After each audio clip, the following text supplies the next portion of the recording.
Hey, English 10 student. It's Mr. Andrews here, and I am going to talk to you guys a little bit today about how to use in-text citations correctly in your research paper. Okay, now in-text citations are something that we have a wide variety of skill level on. Some of us get it and we rock it, and we're probably not going to watch this video. And some of us are a little confused about what even is an in-text citation. So I'm just going to try to go over that as quickly and efficiently as I can. If you have any questions, reach out to me, message me, email me, whatever it takes, and we can use these to be effective and giving credit to our sources in our research paper and make sure we're not plagiarizing. Okay? All right. So, in-text citations are when you give credit to the author of your sources for where you found the information in your research paper, and you do so by putting in parentheses their last name, the page number, or the title, depending on what information you have at the end of your sentence. Okay? So, basically, what you should do is plan on every time you give information that you learned from one of your sources, at the end of that sentence, you should plan on using an in-text citation. Okay? It's much better to overuse them than to underuse them. Because if you underuse them, you aren't giving credit and you are ultimately plagiarizing. Okay, so we'll go over some tips about how to do it, when you need to do it, but basically, when in doubt, cite it out. Okay, like it says here, when in doubt, cite it out. Okay, now this overview that I'm referencing right now is available to you. It is actually at the very end of your MLA guideline packet. You guys all have access to that. Please use it. Please look at it. And just use this video as a chance to hear someone go over it. Okay, so we are using MLA format, as you guys know.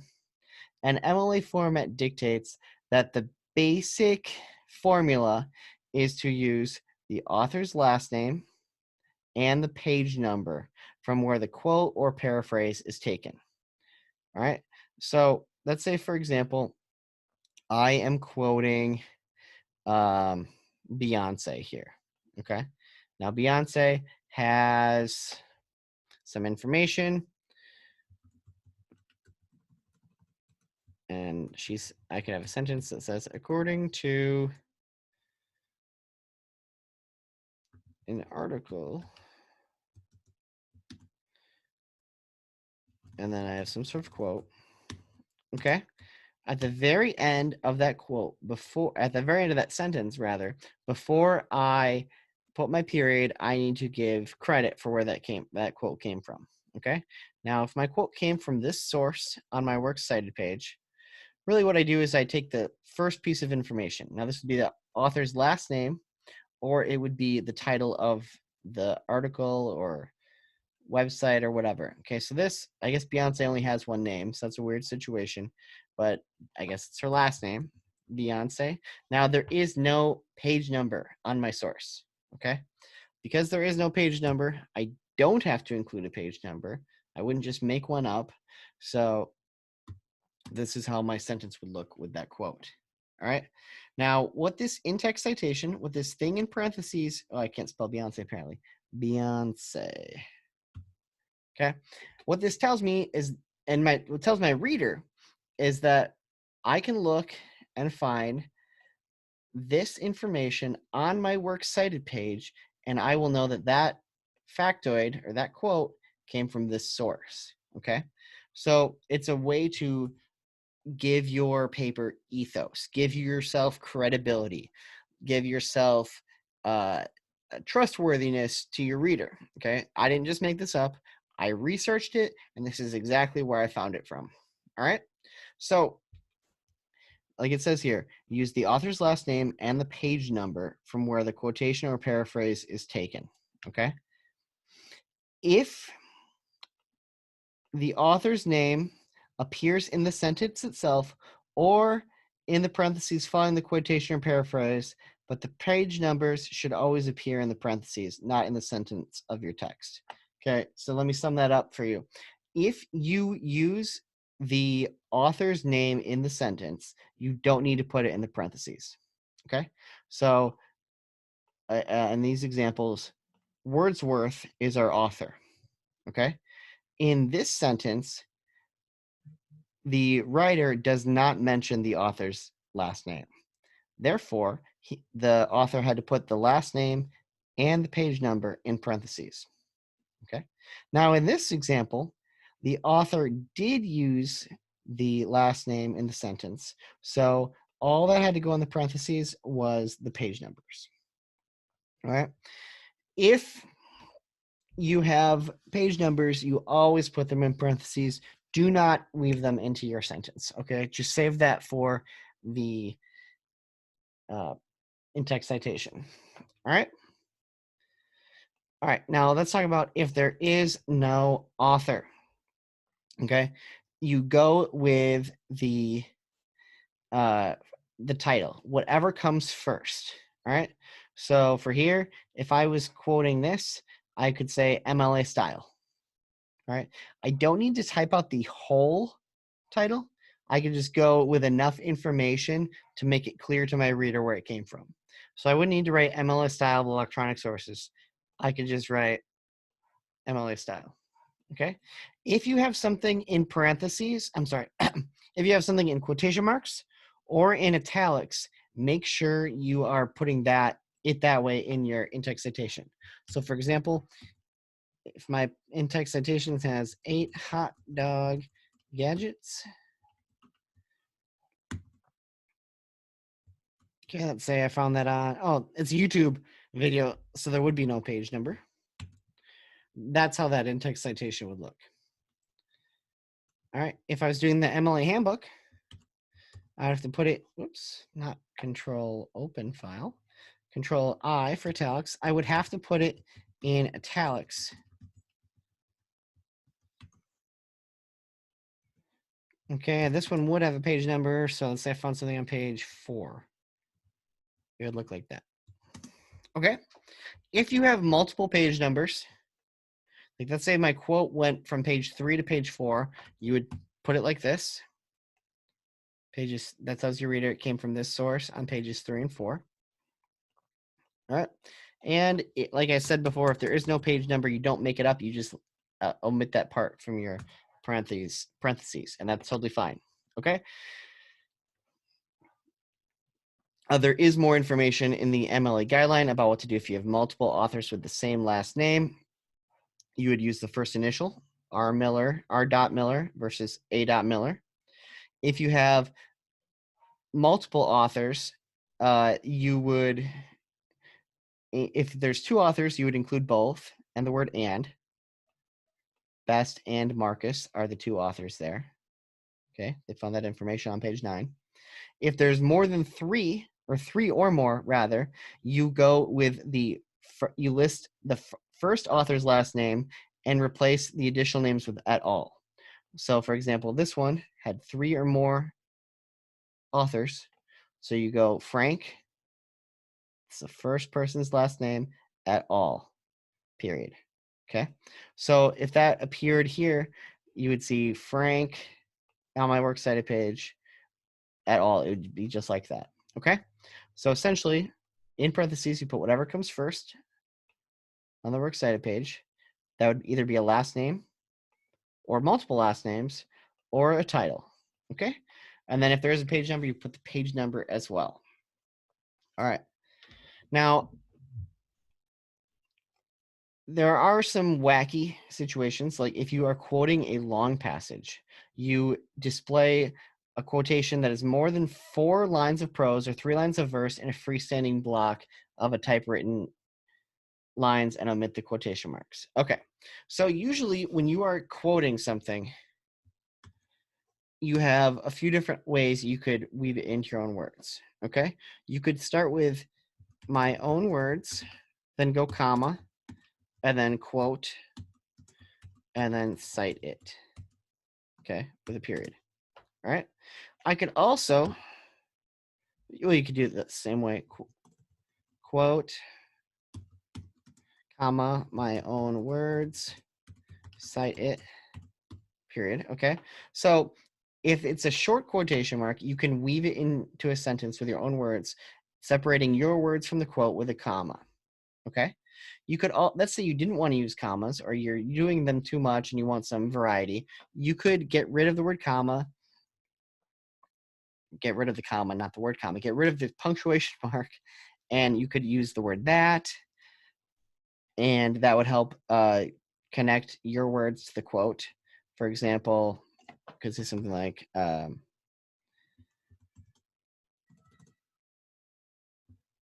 Lincoln believed that, quote, insert, what's the famous Abraham Lincoln quote? I 4 years ago. I'm not gonna do the whole thing. Okay. And then I would cite it. Okay, so I didn't need a comma, but you have every time you use a quote, you should really try to have the quote just not be in a sentence by itself. You want to have the quote weaved into, fourscore. There we go. You want to have your quote weaved into a sentence with your own words. All right. Hopefully that's clear. It goes into great detail about how to do this effectively here in the how to incorporate direct quotes or excerpts into your paper. Look at all of these great examples. Okay. All right. However, sometimes you have a really long quote you want to use. For whatever reason, it just can't be broken up. You need to have it correct. Okay. So let's say I really wanted to use that whole Gettysburg Address for my research paper, or a bigger chunk of it, 3 lines or more of it. All right. Let's find out what it is, because I do not remember it all. Let's say we need 3 lines worth. I'll just grab this much. Okay.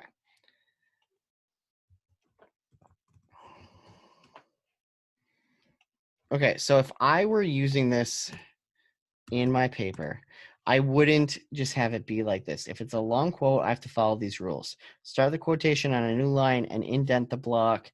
Do not use quotation marks. Everything should be double spaced. All right, very cool. So it would look like this. Abraham Lincoln shared his thoughts in a very important speech.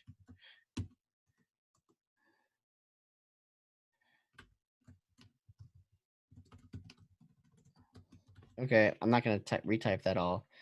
That just put this up here like this.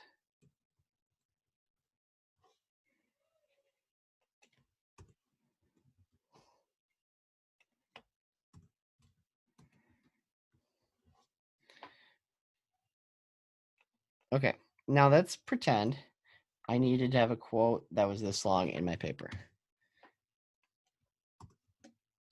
Okay, well, first of all, I'd have to have it all be Times New Roman.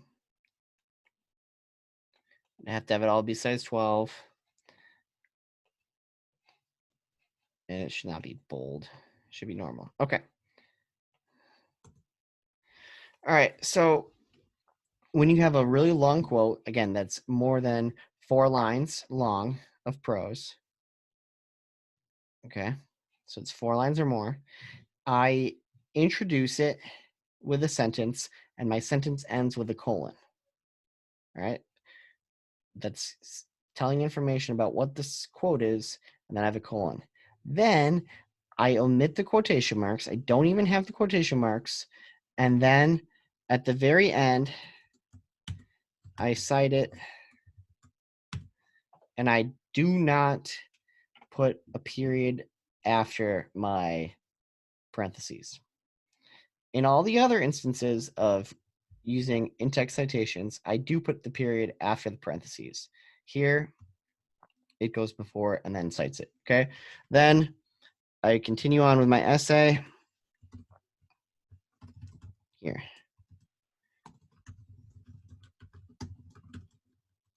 And so this, if I ever see this in your paper, all of a sudden every line is getting indented and what comes before it has a colon, I know this is a block quote. This is a lengthy quote, and that's why it's set up like that.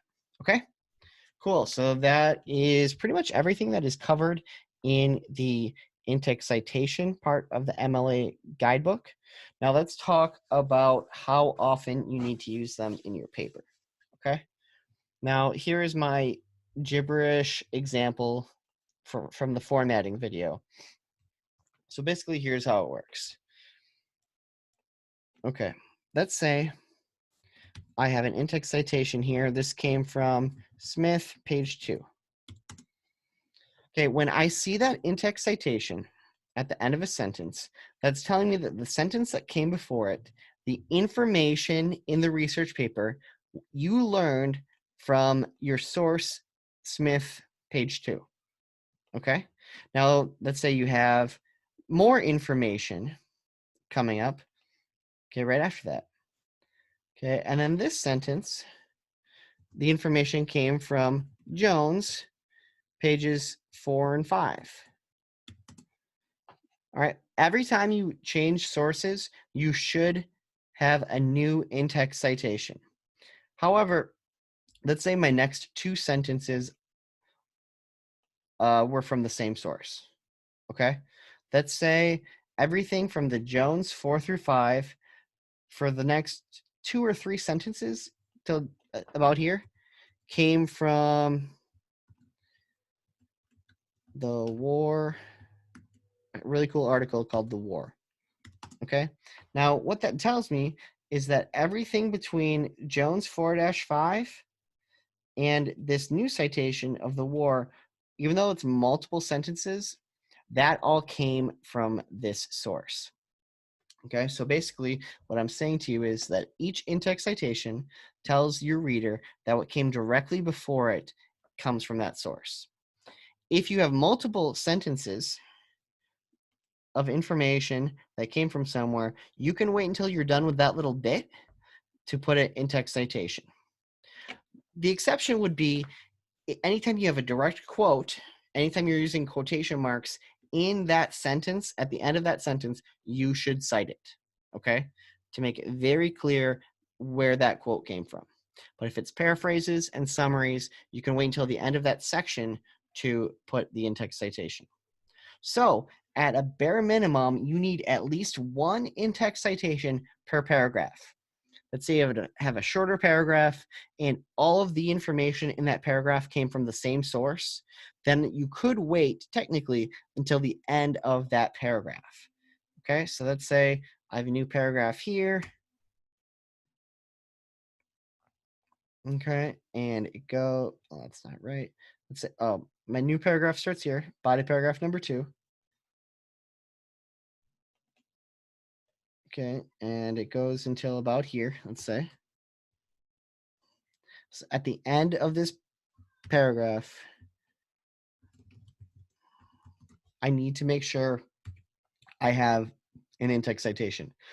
What that's telling your reader now is that all of the information that you learned from your research, information that you didn't come up with, came from that place. And your reader could look on your works cited page and see Smith and know to check that out.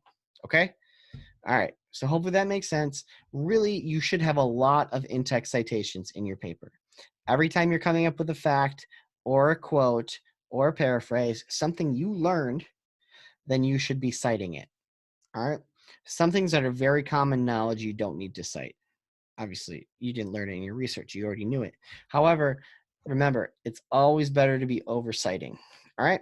Anyway, I'm sure that was kind of long and I rambled a little bit, but hopefully that was helpful. Your in-text citations tell your reader which sources your information came from. It also makes sure you don't plagiarize. And you need to make sure that when you're quoting things, you cite at the end of that sentence. All right.